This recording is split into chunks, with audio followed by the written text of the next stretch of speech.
बिहार की राजनीति में बदलाव की बात करने वाले प्रशांत किशोर की जन सुराज यात्रा अब केवल एक सामाजिक अभियान नहीं रह गई है, बल्कि यह एक राजनीतिक विकल्प के रूप में तेजी से उभर रही है। लेकिन बीते कुछ हफ्तों में पीके के बयानों और रुख में जो बदलाव देखने को मिल रहा है, उसने राजनीतिक हलकों में नई बहस छेड़ दी है। खासकर पीएम नरेंद्र मोदी को लेकर उनके तेवर अब पहले से काफी तीखे हो गए हैं, जो एक समय तक काफी संयमित रहते थे।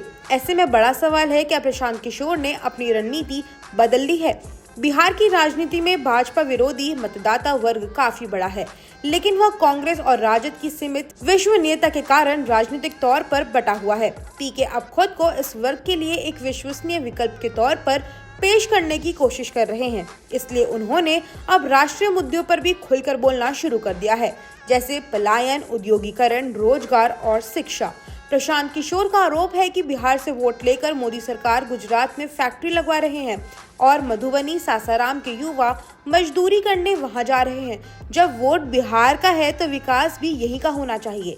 यह बयान न केवल क्षेत्रीय असंतोष को उभारता है, बल्कि यह प्रधानमंत्री नरेंद्र मोदी की विकास नीति पर भी सवाल खड़ा करता है।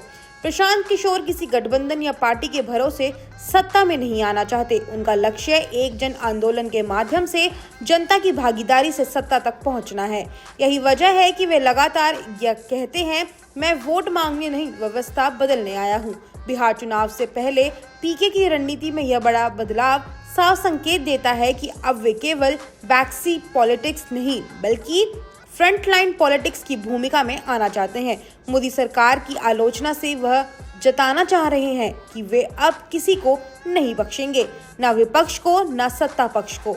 जनसुराज यात्रा अब केवल बदलाव की बात नहीं कर रही, बल्कि सत्ता में हिस्सेदारी की तैयारी कर रही है।